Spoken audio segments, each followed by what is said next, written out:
नमस्ते दोस्तों, मैं डॉक्टर अमन किशोर, कंसल्टेंट साइकेट्रिस्ट और head of the department Gwalior मानसिक आरोग्यशाला।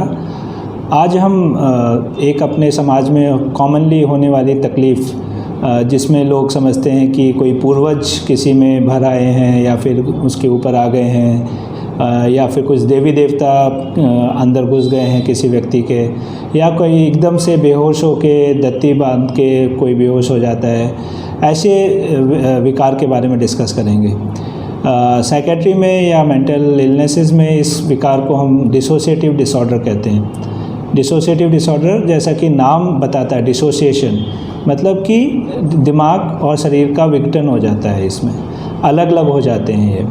जब किसी व्यक्ति में कोई स्ट्रेस या कॉन्फ्लिक्ट या फिर ऐसा अंतर्द्वंद मन के अंदर चल रहा होता है जो उसके लिए असहनीय हो जाता है, ऐसे व्यक्तियों में डिसोसिएटिव एपिसोड्स आना स्टार्ट हो जाते हैं। ये अक्सर, अगर आपने गौर किया हो तो गांव के परिवेश में या इवन शहरी परिवेश में महिलाओं में अधिकतर मिलता है।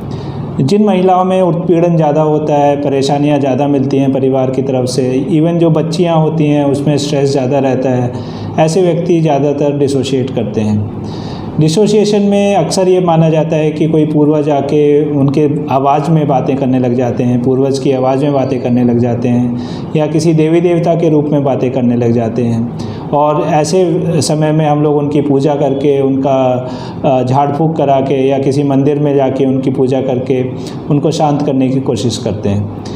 ऐसी समस्या में अक्सर ये देखा गया है कि जो व्यक्ति प्रताड़ित रहता है, जिसको ये समस्याएं हो रही होती हैं, वो कहीं ना कहीं उसको मन में या तो बहुत ऐसी तकलीफ़ है जो वो कह नहीं पा रहा होता है, या फिर ऐसी तकलीफ़ होती है जो उसका हल समाधान नहीं ढूंढ पा रहा होता है।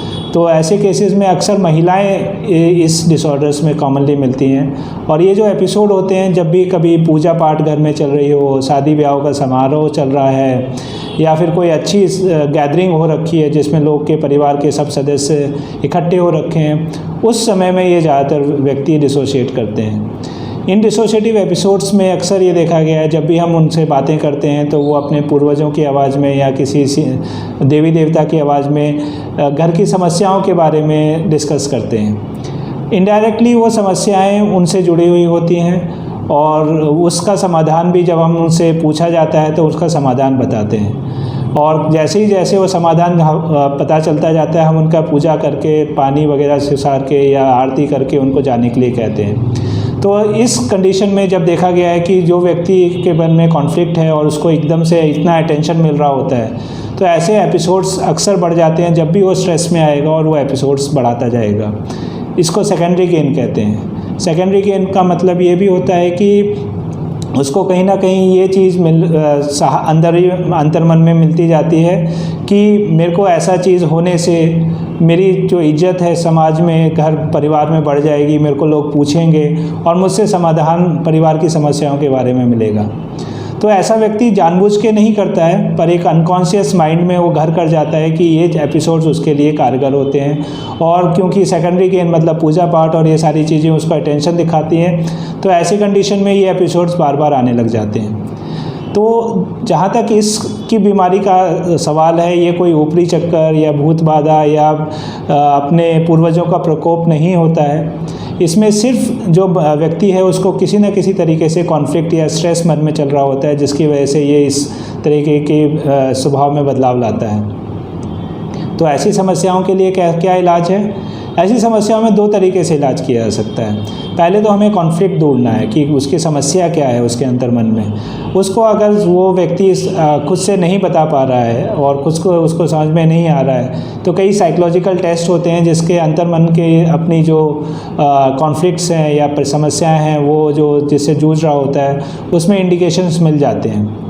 दूसरा, जब हम उसको इंडिकेशंस मिल जाते हैं तो उसको काउंसलिंग या साइकोथेरेपी से उस चीज़ को निदान में ला सकते हैं। फिर कुछ व्यक्तियों में डिसोसिएशन के साथ डिप्रेशन के भी लक्षण मिलते हैं, जिसमें उदास मन का रहना, नींद अच्छे से नहीं आना, भूख नहीं लगना, काम में मन नहीं लगना, और उसके साथ साथ डिसोसिएशन भी आता है। ऐसे व्यक्तियों में भी गोलियों के, दवाइयों के सहारे डिप्रेशन को ठीक किया जा सकता है। और जब एक्यूट एपिसोड आता है जिसमें वो डिसोशिएट कर रहे होते हैं, उस वक्त पे कुछ ऐसी दवाइयाँ होती हैं जिससे उन एपिसोड को जल्दी से तोड़कर उनको सामान्य रूप में लाया जा सकता है। तो अगर कोई व्यक्ति विशेष अपने गांव, परिवार में, घर में डिसोसिएटिव एपिसोड्स आ रहे हैं जिसमें पूर्वज उनके ऊपर हावी हो रहे हैं या फिर कोई देवी देवता आके उनके थ्रू बातें कर रहे हैं, तो ऐसे व्यक्तियों को झाड़ फूक या तंत्र विद्या की तरफ न ले जाते हुए उसको मनोरोग विशेषज्ञ से मिलाना चाहिए।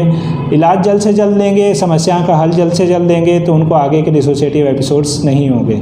साथ ही उनको जब भी एपिसोड आए कभी भी ऐसा स्पेशल अटेंशन नहीं देना चाहिए। ये अटेंशन ही उनके मेंटेनेंस का कारण बनते हैं और उनके जो बीमारी के लक्षण आगे भी आते जाते हैं। तो इस तरह से जो समस्या है उनको दूर करें, मनोरोग विशेषज्ञ से मिलें और डिसोसिएटिव डिसऑर्डर को किसी ऊपरी चक्कर या फिर देवताओं का प्रकोप मान के या देवता उनके या पूर्वज उनके शरीर में घुसने का एक जरिया मान के ना ट्रीट करें और अच्छे से इलाज करा के उनको इस समस्या से निजात दिलाएं। नमस्ते।